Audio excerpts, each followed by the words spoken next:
ഈശോയുടെ തിരുഹൃദയത്തിൽ നിന്ന് ഞങ്ങൾക്ക് കാരുണ്യ സ്രോതസ്സായി ഒഴുകിയിറങ്ങിയ തിരുരക്തമേ, തിരുജലമേ, ഞങ്ങളങ്ങിൽ ശരണപ്പെടുന്നു. ഈശോയുടെ തിരുഹൃദയത്തിൽ നിന്ന് ഞങ്ങൾക്ക് കാരുണ്യ സ്രോതസ്സായി ഒഴുകിയിറങ്ങിയ തിരുരക്തമേ, തിരുജലമേ, ഞങ്ങളങ്ങിൽ ശരണപ്പെടുന്നു. ഈശോയുടെ തിരുഹൃദയത്തിൽ നിന്ന് ഞങ്ങൾക്ക് കാരുണ്യ സ്രോതസ്സായി ഒഴുകിയിറങ്ങിയ തിരുരക്തമേ, തിരുജലമേ, ഞങ്ങളങ്ങിൽ ശരണപ്പെടുന്നു. എൻ്റെ അന്തരാത്മാവിലേക്ക് ഒഴുകിയിറങ്ങിയ ദൈവകരുണ. വിശുദ്ധ മരിയ ഫൗസ്തീനായുടെ ഡയറി കുറിപ്പുകൾ. നോട്ട്ബുക്ക് 1. രാത്രി സമയത്ത് കൈകളിൽ ഉണ്ണി യേശുവിനെയും വഹിച്ചുകൊണ്ട് ദൈവമാതാവ് എന്നെ സന്ദർശിച്ചു. എൻ്റെ ആത്മാവ് സന്തോഷപൂരിതമായി. ഞാൻ പറഞ്ഞു, മറിയമേ, എൻ്റെ അമ്മേ, ഞാൻ എത്രമാത്രം സഹിക്കുന്നുവെന്ന് അങ്ങ് അറിയുന്നുണ്ടോ? ദൈവമാതാവ് മറുപടിയായി പറഞ്ഞു, നീ എത്രമാത്രം സഹിക്കുന്നു എന്ന് എനിക്കറിയാം. എന്നാൽ ഭയപ്പെടേണ്ട, ഞാൻ നിന്നോടൊത്ത് സഹിക്കുന്നു. എപ്പോഴും അങ്ങനെ ആയിരിക്കുകയും ചെയ്യും. വാത്സല്യത്തോടെ എന്നെ നോക്കി പുഞ്ചിരിച്ചുകൊണ്ട് മാതാവ് അപ്രത്യക്ഷയായി. ഉടനെ തന്നെ വലിയൊരു ശക്തി, ഒരു പുതിയ ധൈര്യം എൻ്റെ ആത്മാവിൽ ഉത്ഭവിച്ചു. എന്നാൽ അത് ഒരു ദിവസത്തേക്ക് മാത്രമേ നിലനിന്നുള്ളൂ. നരകം എനിക്കെതിരായി ഗൂഢാലോചന നടത്തുന്നതായി തോന്നി. വിശുദ്ധവും ദൈവികവുമായ എല്ലാത്തിനോടും ഭയങ്കരമായ വെറുപ്പ് എന്നിൽ ഉളവായി. എൻ്റെ ശിഷ്ടജീവിതം മുഴുവൻ ഈ വിധത്തിലുള്ള ആത്മീയ പീഡനങ്ങളായിരിക്കുമെന്ന് ഞാൻ കരുതി. ദിവ്യകാരുണ്യത്തിലെ ഈശോയോട് ഞാൻ പറഞ്ഞു, ഈശോയെ, എൻ്റെ മണവാള, അങ്ങയോടുള്ള ദാഹത്തെ പ്രതി എൻ്റെ ആത്മാവ് മരിക്കുന്നത് അങ്ങ് കാണുന്നില്ലേ? ഇത്ര ആത്മാർത്ഥമായി അങ്ങയെ സ്നേഹിക്കുന്ന ഹൃദയത്തിൽ നിന്ന് എങ്ങനെ അങ്ങേക്ക് മറഞ്ഞിരിക്കാൻ കഴിയും? ഈശോയെ, എന്നോട് ക്ഷമിക്കണമേ. അവിടുത്തെ തിരുവിഷ്ടം എന്നിൽ നിറവേറട്ടെ. യാതൊരു പരാതിയും കൂടാതെ ഒരു പ്രാവിനെ പോലെ നിശബ്ദമായി ഞാൻ സഹിച്ചുകൊള്ളാം. ദുഃഖപൂർണമായ ഒരു പരാതിയും എൻ്റെ ഹൃദയത്തിൽ നിന്ന് ഉയരുവാൻ ഞാൻ അനുവദിക്കുകയില്ല. നൊവിഷ്യേറ്റിൻ്റെ അന്ത്യമായി. എൻ്റെ സഹനത്തിന് ഒരു കുറവുമുണ്ടായില്ല. ശാരീരിക അനാരോഗ്യം മൂലം സമൂഹത്തിൻ്റെ എല്ലാ ഭക്താഭ്യാസങ്ങളിൽ നിന്നും എനിക്ക് ഒഴിവ് ലഭിച്ചിരുന്നു. അതായത് പകരം ചെറിയ സുഹൃത ജപങ്ങൾ ചൊല്ലേണ്ടിയിരുന്നു. ദുഃഖവെള്ളി, ഏപ്രിൽ 16, 1928. ഈശോയുടെ സ്നേഹജ്വാലയിൽ എൻ്റെ ഹൃദയം നിമഗ്നമാക്കപ്പെട്ടു. വൈകിട്ട് ആരാധനാ സമയത്താണ് ഇത് സംഭവിച്ചത്.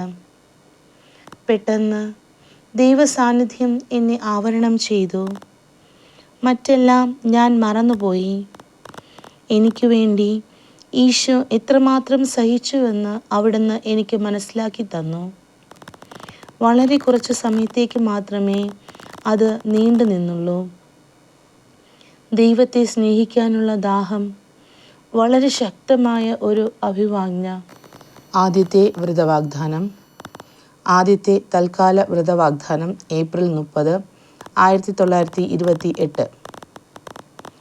എന്നോട് അടുപ്പമുണ്ടായിരുന്ന സിസ്റ്റേഴ്സിന് പോലും നിരൂപിക്കാൻ പറ്റാത്ത വിധത്തിലുള്ള സ്നേഹചൈതന്യത്താൽ എന്നെ തന്നെ സ്വയം വ്യയം ചെയ്യാനുള്ള ഒരു ശക്തമായ ആഗ്രഹം എന്നിലുളവായി. എങ്കിലും വ്രതവാഗ്ദാനത്തിന് ശേഷം ഏകദേശം അരവർഷത്തേക്ക് എൻ്റെ ആത്മാവ് അന്ധകാരാവൃതമായിരുന്നു. ഒരിക്കൽ ഞാൻ പ്രാർത്ഥിച്ചു കൊണ്ടിരിക്കുമ്പോൾ ഈശോയുടെ സാന്നിധ്യം എന്നിൽ നിറഞ്ഞു. അന്ധകാരം ഉരുകിപ്പോയി. എൻ്റെ ഉള്ളിൽ ഈ വാക്കുകൾ ഞാൻ ശ്രവിച്ചു: നീ എൻ്റെ സന്തോഷമാണ്, എൻ്റെ ഹൃദയത്തിൻ്റെ ആനന്ദം. ആ നിമിഷം മുതൽ എൻ്റെ ഹൃദയത്തിൽ, അതെ, എൻ്റെ ഉള്ളിൽ ഏറ്റവും പരിശുദ്ധ ത്രിത്വത്തിൻ്റെ സാന്നിധ്യം ഞാൻ അനുഭവിച്ചു. ദൈവിക പ്രകാശം എന്നിൽ കവിഞ്ഞൊഴുകുന്നതായി എനിക്ക് തോന്നി. അപ്പോൾ മുതൽ ഒരു കുഞ്ഞ് അതിൻ്റെ സ്നേഹപിതാവിനോടെന്ന പോലെ എൻ്റെ ആത്മാവും ദൈവവുമായി ഒരു ഗാഢബന്ധം സ്ഥാപിച്ചു. ഒരിക്കൽ ഈശോ എന്നോട് പറഞ്ഞു, മദർ സുപ്പീരിയറിൻ്റെ അടുക്കൽ ചെന്ന് 7 ദിവസത്തേക്ക് രോമക്കുപ്പായമിടാനും രാത്രിയിൽ ഒരു പ്രാവശ്യം എഴുന്നേറ്റ് ചാപ്പലിൽ വരുവാനും അനുവാദം ചോദിക്കുക. ഞാൻ സമ്മതം നൽകി. പക്ഷേ സുപ്പീരിയറിൻ്റെ അടുക്കൽ പോകാൻ എനിക്ക് ചില പ്രയാസങ്ങൾ അനുഭവപ്പെട്ടു. വൈകിട്ടായപ്പോൾ ഈശോ എന്നോട് ചോദിച്ചു, എത്ര നാൾ നീ ഇത് മാറ്റിവെക്കും? ഇനി മദർ സുപ്പീരിയറെ കാണുമ്പോൾ തന്നെ ഇത് പറയാൻ ഞാൻ തീരുമാനമെടുത്തു. പിറ്റേ ദിവസം ഉച്ചയ്ക്ക് മുൻപായി ഊണുമുറിയിലേക്ക് മദർ സുപ്പീരിയർ പോകുന്നത് ഞാൻ കണ്ടു. അടുക്കളയും ഊണുമുറിയും സിസ്റ്റർ അലോസിയയുടെ ചെറിയ മുറിയും അടുത്തടുത്തായിരുന്നതിനാൽ മദർ സുപ്പീരിയറിനോട് സിസ്റ്റർ അലോസിയയുടെ മുറിയിൽ വരാൻ ഞാൻ ആവശ്യപ്പെട്ടു. ഈശോനാഥൻ്റെ ആഗ്രഹം മദറിനോട് പറഞ്ഞു. അതിന് മദർ ഇപ്രകാരം പറഞ്ഞു, രോമക്കുപ്പായമിടാൻ നിനക്ക് ഞാൻ അനുവാദം തരികയില്ല, തീർത്തും തരില്ല. ഈശോനാഥൻ ഒരു അതിമാനുഷ്യൻ്റെ ശക്തി നിനക്ക് തരികയാണെങ്കിൽ പരിത്യാഗങ്ങൾ ഞാൻ അനുവദിക്കാം. മദറിൻ്റെ സമയം കളഞ്ഞതിന് ക്ഷമ ചോദിച്ചുകൊണ്ട് ഞാൻ ആ മുറിയുടെ പുറത്തേക്ക് കടന്നു. ആ സമയം തന്നെ ഈശോ അടുക്കള വാതിലിനരികിൽ നിൽക്കുന്നത് ഞാൻ കണ്ടു. ഞാൻ ഈശോയോട് പറഞ്ഞു, ഈ പരിത്യാഗങ്ങൾ ചെയ്യാൻ അങ്ങ് എന്നോട് കൽപ്പിക്കുന്നു, എന്നാൽ മദർ അവ ചെയ്യാൻ അനുവദിക്കുന്നില്ല. ഈശോ പറഞ്ഞു, നീ സുപ്പീരിയറിനോട് സംസാരിക്കുമ്പോൾ ഞാൻ ഇവിടെ ഉണ്ടായിരുന്നു. എനിക്ക് എല്ലാം അറിയാം. ഞാൻ നിന്നിൽ നിന്ന് പരിത്യാഗമല്ല ആവശ്യപ്പെടുന്നത്, അനുസരണമാണ്. അനുസരണം വഴി നീ വലിയ മഹത്വം എനിക്ക് നൽകുന്നു. നിനക്ക് യോഗ്യതയും ലഭിക്കുന്നു.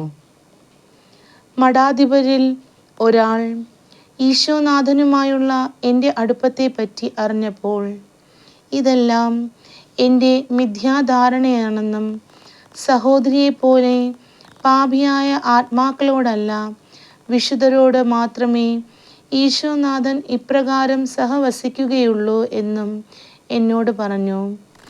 ഇതിനുശേഷം എനിക്ക് ഈശോയുള്ള വിശ്വാസം നഷ്ടപ്പെട്ടതുപോലെയായി. ഈശോയുമായി എൻ്റെ രാവിലെയുള്ള സംഭാഷണത്തിൽ ഞാൻ പറഞ്ഞു, ഈശോയെ, അങ്ങ് ഒരു മിഥ്യയാണോ? ഈശോ എനിക്ക് മറുപടി നൽകി, എൻ്റെ സ്നേഹം ആരെയും വഞ്ചിക്കുന്നില്ല.